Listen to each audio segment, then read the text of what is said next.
In my opinion, the problem is that I didn't really see any as of at least, a few days ago when I looked. I don't think that there were any clips surfacing of people coming out on the left and actually condemning this guy.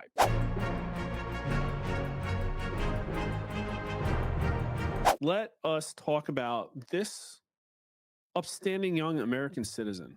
What a model of government. What a nice looking person. He looks intelligent, put together, like somebody that you would vote for. He looks like he would do absolutely great in this professional photo that was probably used for his campaign website and in marketing, glossy marketing documents. Well, he is apparently a violent communist. Virginia Democrat AG nominee once suggested a top Republican should get bullets to the head, text messages show. And I'm sure everybody has heard about this. The guy's name's Jay Jones. He made the remarks about then House of Delegates Speaker Todd Gilbert in resurfaced text messages from 2022. And Jones did apologize. Oh, I didn't see that he apologized. That's interesting. I would like to look at his apology. But this is where we need to start because this is a predicate to something else that happened. Virginia's Democrat nominee for Attorney General faced bipartisan backlash. It wasn't really. Bipartisan backlash Friday after text messages from 2022 surfaced in which he suggested the top Republican in the state House delegates get 2 bullets to the head. The message by Jay Jones, who did not hold elected office at the time. Oh, okay. They're going to diminish it. Okay, thanks, NBC News. Were directed at then House Speaker Todd Gilbert. 3 people, 2 bullets. The text from Jones, first reported by the National Review and later released by the Republican Attorneys General Association, reads, Gilbert, Hitler, and Pol Pot. Spoiler, Jones' text reads, put Gilbert in the crew with the 2 worst people and he receives both bullets every time. Oh, okay, that's cute. This is the individual that Jay Jones is referring to, family man, young child. I guess he wants him murdered. Now, you could say he was joking, I guess, maybe, I don't know, but there's so many violent leftists out there, it's really hard to know. And so it looks bad. And is this a call to violence? Like maybe strictly speaking, probably yes. Did this guy actually want to kill this human? Probably no. He was probably being what we refer to as an edgelord. And people might not be familiar with that term, but edgelording is an online behavior where someone posts exaggeratedly controversial, dark, or extremist opinions to provoke reaction or appear shocking and edgy. So yeah, he was being an edgelord, not a good look. But in my opinion, the problem is that I didn't really see any. They say bipartisan backlash, but as of at least, a few days ago when I looked, I don't think that there were any clips surfacing of people coming out on the left and actually condemning this guy.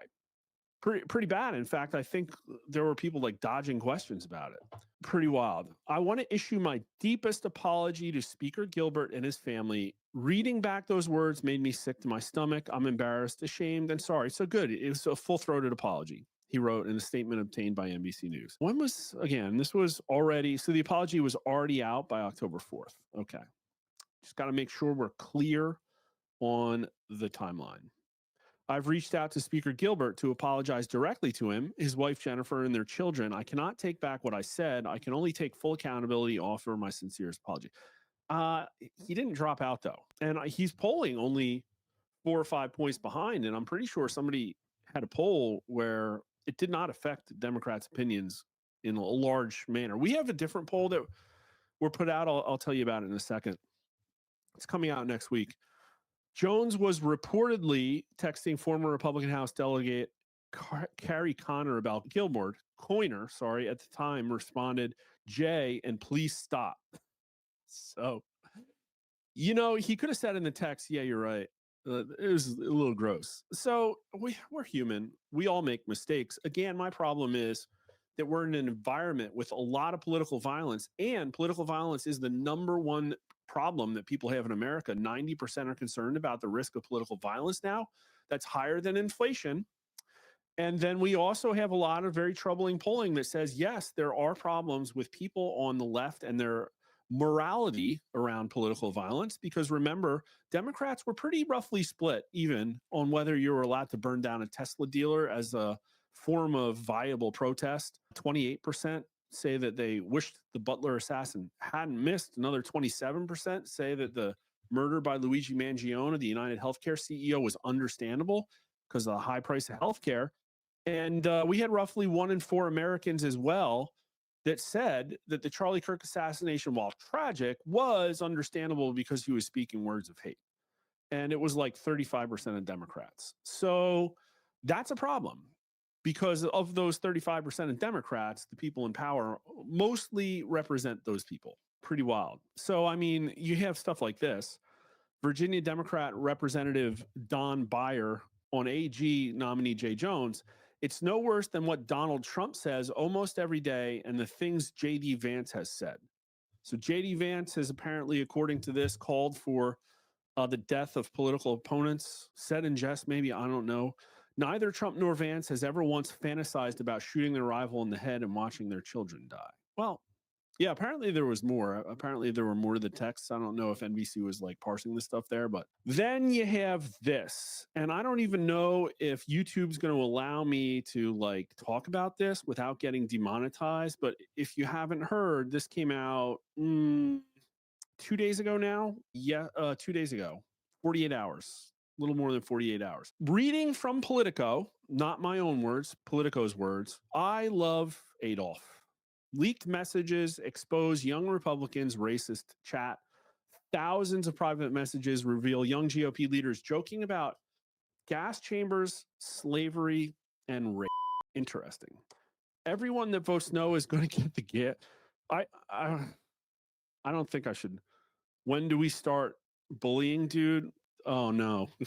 No, we're not going to read these. Pretty wild. Leaders of the young Republican group throughout the country worried that what would happen if their Telegram chat ever got leaked, but they kept typing anyways. They referred to Black people as monkeys and the watermelon people and used about putting their political opponents in gas chambers. They talked about their enemies and driving them to sue and lauded Republicans who they believe supported slavery. So I'm certainly not going to condone any of this stuff. But obviously, there are some things in here that are violent.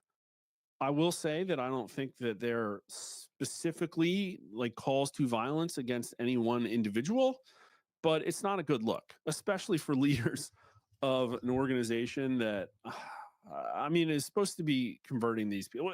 This is not good. But what I will say, we're going to actually talk about maybe the history of racism and the Trump movement here. We're going to look at a few websites and talk about the scope of this problem because it's created an Overton window issue. We'll get to the Overton window too. But this is developing still because this story just came out not that long ago. And the reason too, I know a little bit about this. I know people who know folks on both sides of this. And there's a little bit of palace intrigue about who actually did it. It's been accused by some that Gavin Wax did it. It's been accused by others that it was a different individual in the chat. Apparently, Politico was only able to get one person to confirm it and give them the record of the chat. And there's a back and forth. I actually got texts from multiple people today on both sides saying, no, there's no way Gavin would have done it. And yes, Gavin absolutely would have done it because he has a history of these kinds of things. I don't know. But Gavin Wax actually works for the Trump administration and the FCC. So I don't know. Racist text scandal explodes in the White House as mob boss staffer goes scorched earth with twisted revenge plot. The White House has descended into chaos after a top administration official was accused of leaking racist text messages sent by his Republican rivals. So I've heard that there's these organizations are kind of like Game of Thrones, that there's like different factions and they undercut each other and sell each other out. That's probably suboptimal. The damaging leak exploded onto the national stage on Tuesday after Politico obtained 2,900 pages, including text, which shows top brass at the New York State Young Republican Club calling Black people monkeys and praising Adolf Hitler. Gavin Wax, a State Department staffer. Oh, he's in the State Department? I thought it was the FCC. I don't know. Allegedly orchestrated the takedown of his former colleagues at the conservative club, insiders told Daily Mail. Now, this is the insiders that could be supporters of the other guy, Michael Bartels. I just don't know. I don't think you can take any of this at face value. Senior White House figures urged Wax to retract his leak last week as word of Politico's scoop spread, according to 4 Republican officials named familiar with the situation. An explosive affidavit from Michael Bartels, another Trump administration official, was delivered by Republican Party chiefs to the White House and Political Affairs on October 7th and accused Wax of blackmailing him to obtain the leaked group chat. This is really ugly stuff. Like it goes on and on. And so this is like kind of problematic in that they've been calling Donald Trump a racist now for a decade. And the problem with using the word racist is that it eventually stops working. And we're kind of in that situation right now. Let me try and find the polling. They've called people racist so long that it doesn't even work anymore. The last time we polled it, I think that we had, here you are. This is not the lowest result we saw. We've polled on this like a couple of times, I think a couple of times a year or whatever. How concerned are you that you might be accused of racism? Only 13% of Americans are very concerned now. Only another 16% are somewhat concerned. And the level of people who think that racism is a serious problem in America is down to only 34% who say very serious. 34% say somewhat serious. And is there a party signal? There's overwhelmingly a party signal. Democrats are super, super, super, super concerned about racism. 84% are concerned, but only half of Republicans, only 17% of Republicans are very concerned, and only 63% of independents. And about being called racist, young people are a little bit more concerned than other folks, but pretty across the board, people aren't concerned. Not white Americans, definitely. Look at that. Only 10% of white Americans are very concerned about being accused of racism. Very few Democrats, very few Republicans. It's basically bipartisan. So they've said the word racist so long, but you can see that Democrats still think it's a huge problem, way more than anybody else. And so that creates a situation where when they find racism, they're just going to like rail on it. And that's exactly what you're seeing. Now, obviously, some time has passed since this story came out, but this is Reddit Politics. And I can tell you 6 out of the top 10 posts as of, I think, last night, maybe yesterday afternoon, were focused specifically on Trump supporters being either Nazis or racists. This was literally all they're talking about. And if you go down, there's still Epstein stuff here, and they really hate Stephen Miller. But then you get to like number 3 or 4, and it's automatically this stuff.